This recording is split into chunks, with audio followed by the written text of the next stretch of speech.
সচ্চিদানন্দ ঘনের চিন্তা করে তাতে মশগুল হয়ে যে কোনো কাজই করি না কেন, আমাদের মূল উদ্দেশ্য you are for the lord, not for others, you are for the lord and so for others. তাই এই স্বাধীন মত প্রকাশের ক্ষমতা নষ্ট হয়ে যায় কখন? যখন আমরা প্রবৃত্তাধীন হয়ে পড়ি, অর্থাৎ অন্য কোনো কাজে মশগুল হয়ে পড়লাম, তখন আমার সত্তাকে ভুলে গেলাম।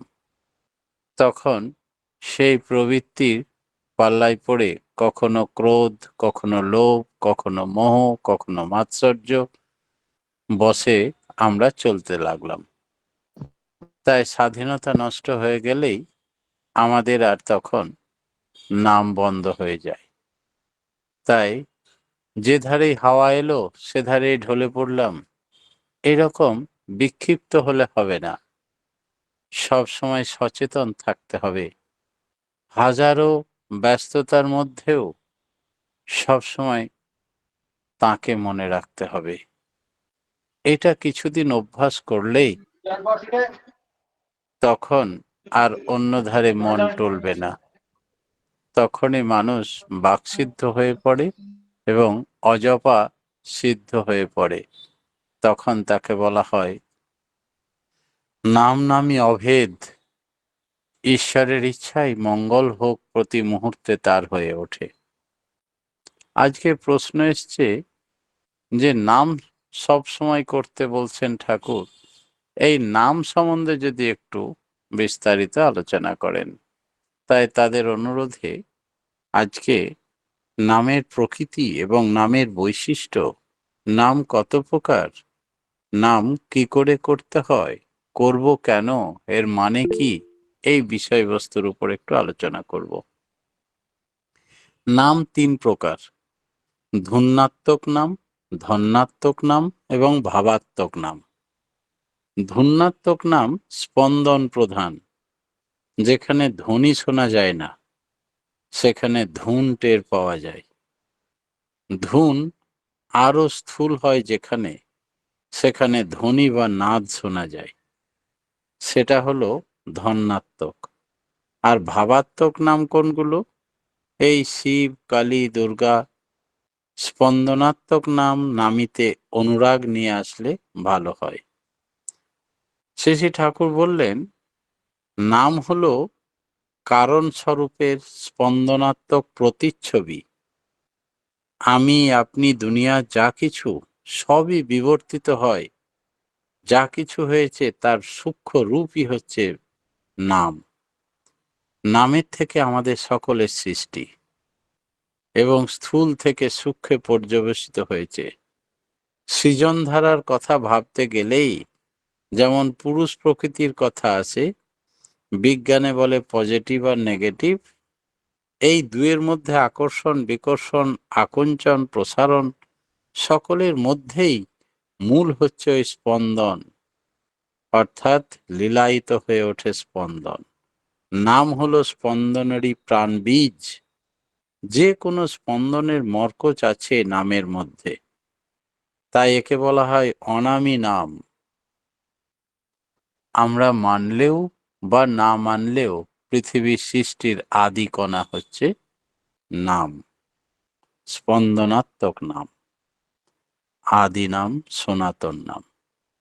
শ্রী ঠাকুর বললেন ভাবাত্মক নাম এক শ্রীকৃষ্ণের বহু হতে পারে, কিন্তু তার আসল নাম, পূর্ণ নাম একটি।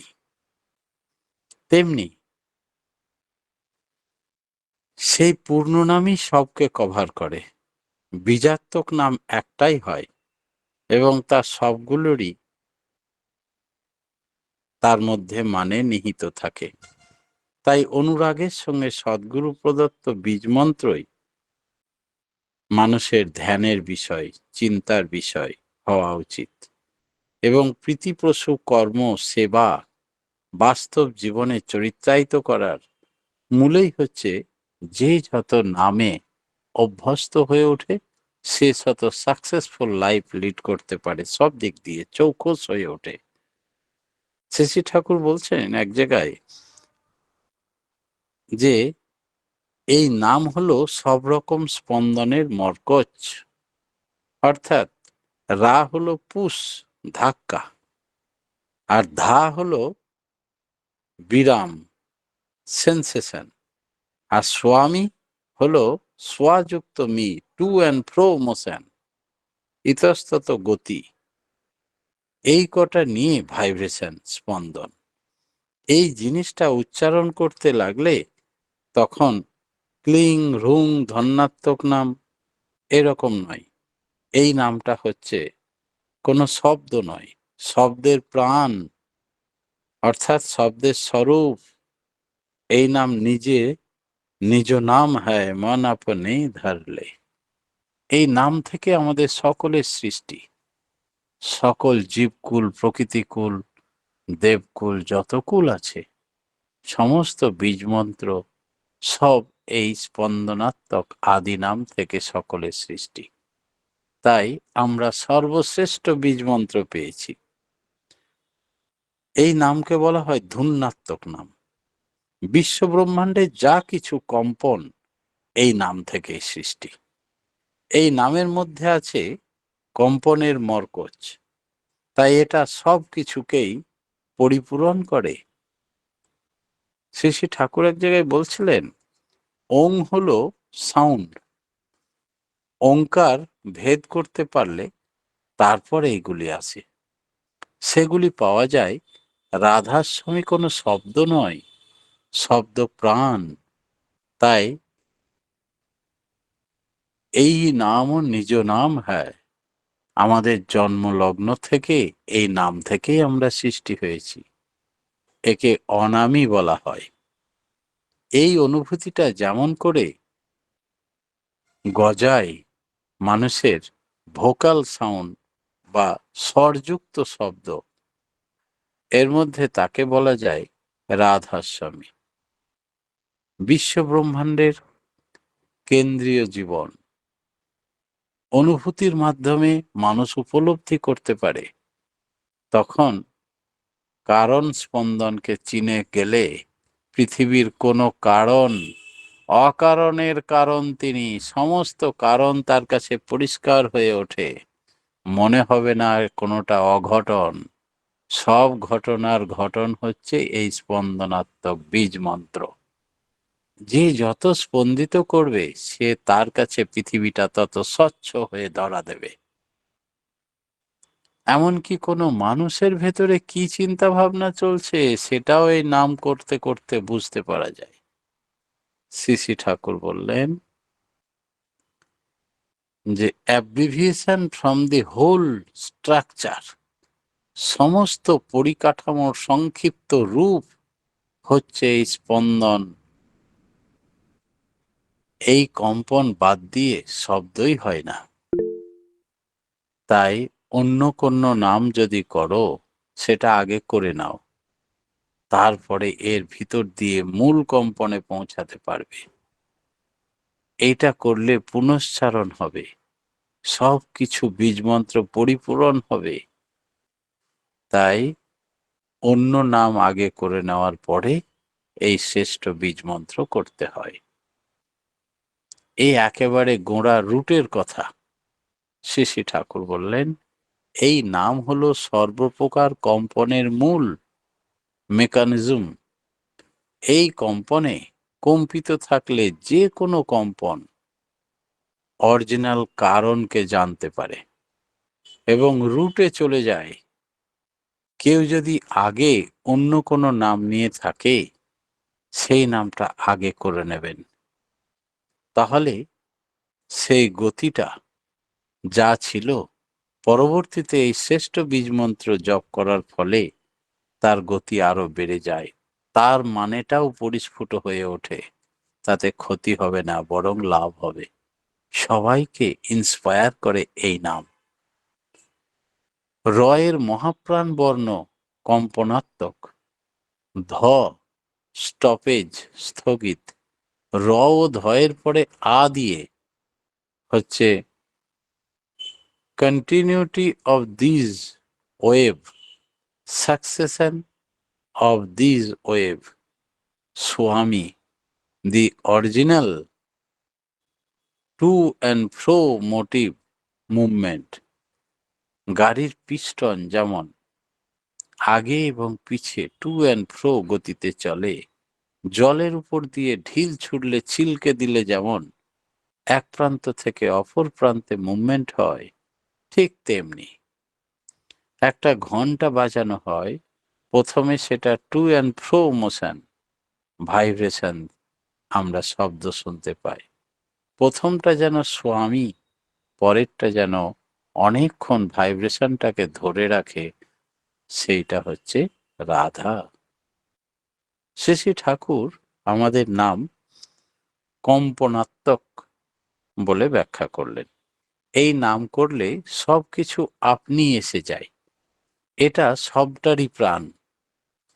যতখানি এই নামের কম্পন নিয়ে আমরা নার্ভ বা স্নায়ুটাকে উদ্দীপ্ত করতে পারবো, ততই দর্শন শ্রবণ একেবারে জেগে উঠবে, হারানো কান ফিরে পায়, ডাল হেটেড ব্রেনি হয়ে ওঠে, ব্রেন সেল জাগ্রত হয়ে ওঠে, নার্ভগুলো তত্তরে হয়ে ওঠে, আর অলসতা দূরে চলে যায়, অনুরাগ বৃদ্ধি পায়। 10টার মধ্যে এই হচ্ছে পৃথিবীর শ্রেষ্ঠ ধনের এক ধন। ঘর সংসার করছি, নামও করছি, ঠাকুর আছেন কিন্তু আমার জীবনে মুখ্য হয়ে ওঠেননি, তখন সবটাই যেন আবছা হয়ে যায়। চাই একনিষ্ঠ অনুরাগ, চাই সক্রিয় সুকেন্দ্রিক ভাব, তত্ত্বমূর্ত হয়ে ওঠে তখন, তাকেই কয় মূর্ত পুরুষ। তিনি যেন জল জ্বলন্ত হয়ে আমার ভেতরে আমার দিকে তাকিয়ে আছেন, আর আমি শুধু জীবাত্মা পরমাত্মার দিকে তাকিয়ে আছি। এই হচ্ছে আমাদের দৈনন্দিন জীবনের সাধনা। একেই বলে সশরীরে স্বর্গবাস। হাজারো দুঃখের ঝড় বয়ে গেলেও তাকে স্পর্শ করে না, সচ্চিদানন্দ ঘন আনন্দময়কে নিয়ে আনন্দে বিরাজ করে দুঃখের হাজারো মাঝে। তাকে বাদ দিয়ে তত্ত্বের কোনো উপলব্ধি হয় না। তাই সকল তত্ত্ব বুঝতে গেলে এই 4 অক্ষরের বীজ মন্ত্রকে আগে বুঝতে হবে, এছাড়া কোনো পাণ্ডিত্য চলবে না। শ্রী ঠাকুর বললেন, অন্য যে কোনো নাম করা এবং আমাদের নাম করার মধ্যে পার্থক্য কোথায় জানো? এই নামে কৌশিক স্পন্দন বাড়ে। নাম যত তাড়াতাড়ি করা যায় ততই ভালো, নচেত টান হয় না। নেশাগ্রস্তের মতো টান হতে হবে, তাতেই অগ্রগতি ধীরে ধীরে বাড়বে। অবচেতন এবং সচেতন 2 স্তরে নাম যেন চলতেই থাকে, ঘুমিয়ে, কথা বলতে, চলতে, স্বপ্নে, সবতেই যেন নাম অবাধ গতিতে চলে। এইগুলি আবার বোধির সৃষ্টি করে। অজানাকে জানার এক বিশাল আনন্দ, বিস্তার মাঠ তার জন্য ওপেন হয়ে যায়, খুলে যায় বিস্তীর্ণ পথ। অজানাকে জানার এর গভীরতার শেষ নেই, আনন্দের শেষ নেই। নামের গভীরে যত ডুববে তত বেমালুম হবে। শ্রী ঠাকুর বললেন, নামই তো মহাপ্রায়শ্চিত্ত। যা দিয়েও প্রায়শ্চিত্ত হবে, তা যদি না দাও তবে প্রায়শ্চিত্ত হবে কি করে? আজকে তুমি কোনো প্রবৃত্তির খপ্পরে পড়ে কোনো কাউকে কটু কথা বললে, অন্যায় করলে, পর মুহূর্তে ভাবলে আর ক্ষমা চেয়ে এলে, এটা প্রায়শ্চিত্ত হলো না। তুমি যদি নামের গভীরে প্রবেশ করো, ভেতর থেকে অনুতাপ তুষানল তোমাকে কুড়ে কুড়ে খায়, তখন তুমি ভেতর থেকে সংশোধন হতে হতে আসবে, বাইরে প্রকাশ করে ক্ষমা চাইলে, আর জীবনে সে পথে হাঁটবে না। এইটি প্রকৃত প্রায়শ্চিত্ত। এই প্রায়শ্চিত্তের মূলেই হচ্ছে নাম। নামকে যত আঁকড়ে ধরবে, তোমার ভুল ত্রুটিগুলো তত তোমার কাছে ধরা দেবে। আর আত্মসংশ্লেষণ, আত্মবিশ্লেষণের মাধ্যমে তুমি নিরেট খাঁটি মানুষ হবে, দেব মানুষে পরিণত হবে, ব্রাহ্মী মানুষে পরিণত হবে, নির্মল চৈতন্য রাজ্যে বসবাস করবে, সশরীরে স্বর্গবাস যাকে বলছেন ঠাকুর, তেমনটি চেয়েছেন। শুধু নাম, নাম। শ্রী ঠাকুর বললেন, নাম আর নামই অভেদ। যেই নাম সেই কৃষ্ণ ভজনিষ্ঠা করি, নামের সহিত আছেন আপনি শ্রীহরি। নাম নামী সবটাকেই নির্দেশ করে। তাই সিদ্ধ পুরুষ সদ্গুরু না হলে, সেই সদ্গুরুর প্রতি টান না থাকলে নাম ফলবতী হয় না। তাই কোটি জন্ম করো যদি নাম সংকীর্তন, তথাপি না পাই কেহ ব্রজের নন্দন। সেই প্রগাঢ় টান, ভক্তি, প্রেম, ভালোবাসা, অনুরাগ না থাকলে সেই বীজ মন্ত্র নাম করে কি হবে?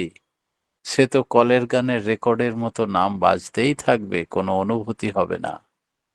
নাম করতে করতে যদি চোখে প্রেমাশ্রু ধারা বয়ে না যায়, নাম করতে করতে যদি আমার ইষ্টের দর্শন না হয় প্রতি পলকে, তাহলে সে নামের কোনো মূল্য হয় না।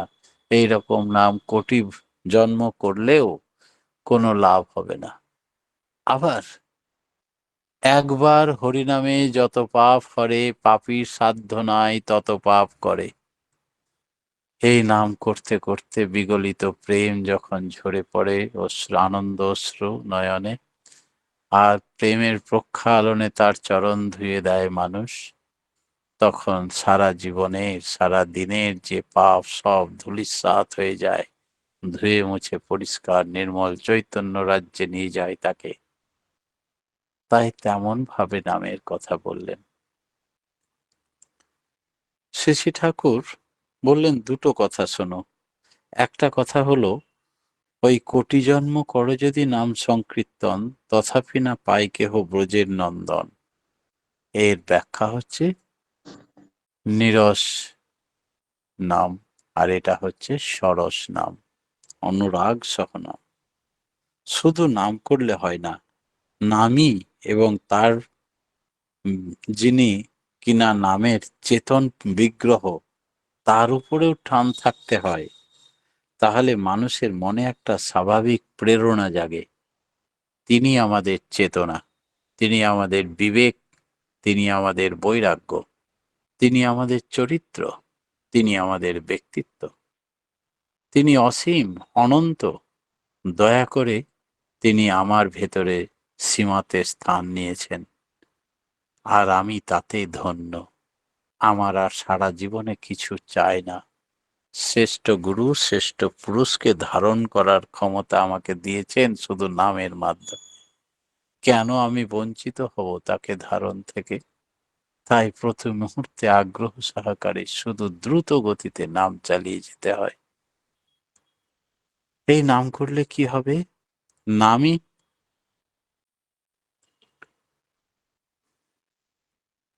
শেষে ঠাকুর বললেন, আমাদের এই যে নাম, এর মধ্যে যে কোনো নামই অন্তর্নিহিত আছে। পৃথিবীতে যত বীজ মন্ত্র আছে, সমস্ত বীজ এক বীজের মধ্যে নিহিত।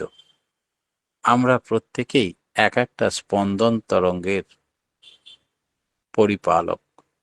এই নাম যদি ঠিক মতো করা যায়, তাতে একই সঙ্গে প্রত্যেকের বৈশিষ্ট্যের পূরণ হয়, বিইং অ্যান্ড বিকামিং হয়, বিবর্তন হয়।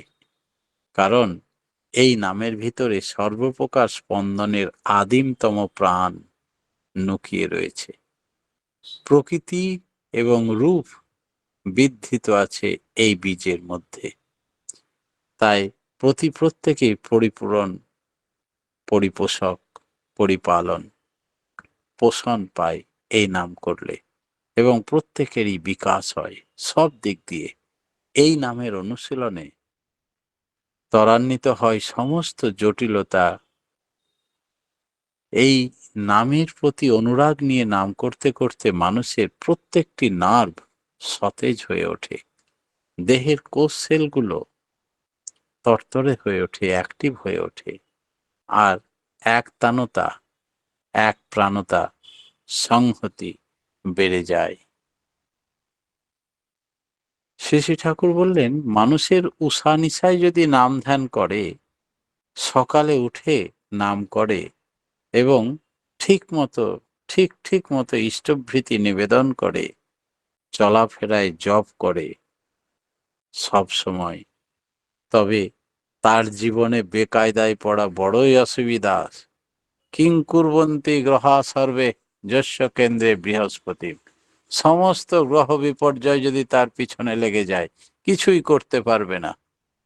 যদি এমন ভাবে কোনো ইষ্টপ্রাণ গুরু ভাই চলেন, তাহলে শুধু গ্রহ বিপর্যয়ে পড়বেন না তাই নয়, সদিচ্ছার কখনো মৃত্যু নেই। কোনো হাতে টাকা পয়সা সঞ্চয় নেই, কিন্তু ইচ্ছা হয়েছে এখানে মন্দির করব, ভূতে যোগান দেবে, সেই কাজ সুসম্পন্ন করবেন তিনি। তাই সৎসঙ্গীদের, উপযুক্ত সৎসঙ্গীদের কখনো অর্থের অভাব হবে না। শ্রী শ্রী ঠাকুর বললেন, রামকৃষ্ণদেবও বলেছেন, কলিতে একমাত্র ভগবানের নাম করা ছাড়া আর কোনো গতি নেই। তাই নামই একমাত্র তপস্যা। আচার্যদেব শ্রী শ্রী বরদা একদিন বলছিলেন যে আমাদের একটাই কাজ, শুধু নাম করা। গৌরাঙ্গ মহাপ্রভু বলছেন, অনেক লোকের বাঞ্ছা অনেক প্রকার, কৃপাতে করিল অনেক নামের প্রচার।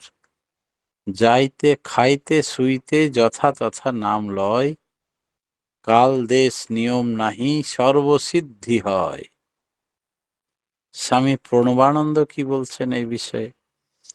খুব জপ ধ্যান করো, তবেই সব বুঝতে পারবে।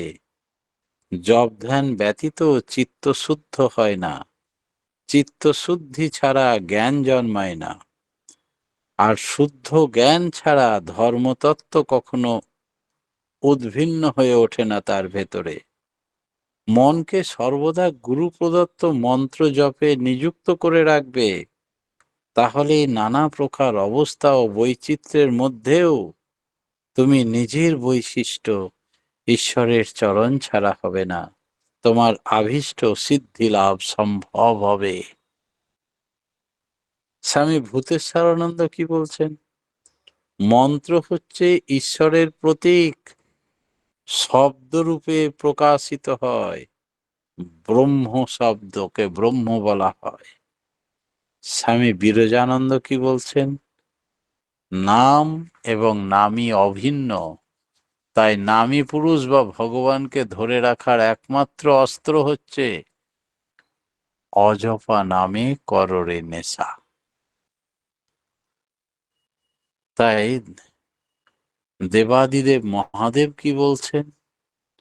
গুরুমূর্তিং সর্ববেদ নিত্যং গুরুনাম সদা জপেত, গুরু বিশ্বেশ্বর সাক্ষাৎ তারক ব্রহ্ম নিশ্চিতম।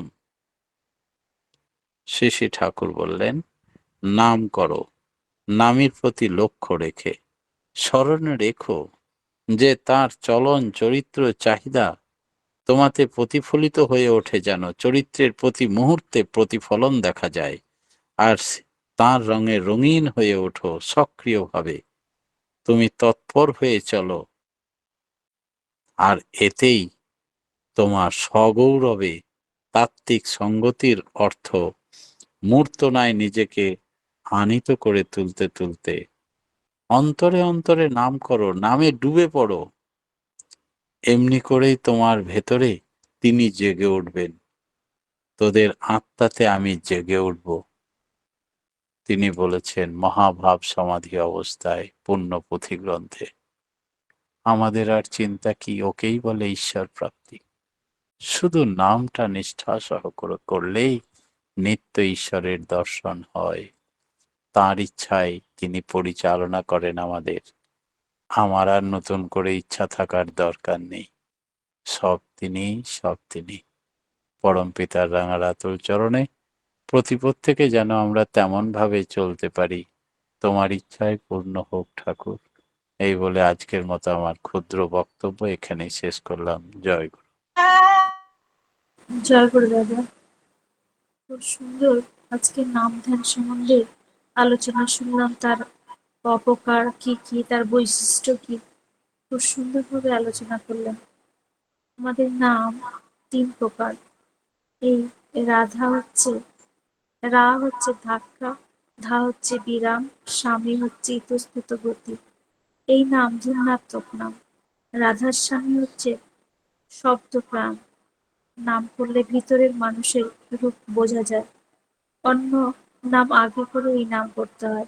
এই নাম করলে শরীর উদ্দীপ্ত হয়ে ওঠে। আর যত তাড়াতাড়ি তার করা যায় তত তার অগ্রগতি বাড়ে। সৎগুরুর নাম না করলে কোনো কিছু ফলপ্রসূ হয় না। নাম করলে বৈশিষ্ট্যের বিকাশ হয়। নাম ও নামই অজপা নাম করতে হয়। খুব সুন্দর আলোচনা আমরা আজকে শুনলাম নাম সম্বন্ধে। আমরা সমৃদ্ধ হলাম। পরমপিতা রাঙারাতুল চরণে আপনার সার্বিক মঙ্গল প্রার্থনা করি। আপনি আপনার পরিবার পারিপার্শ্বিকের সবার সুদীর্ঘ নিরোগী সুস্থ জীবন কামনা করি আমার দয়ালি রাঙারাতুল চরণে। জয় গুরু রাজা। ভালো থাকুন এবং সুস্থ থাকুন সবাইকে নিয়ে।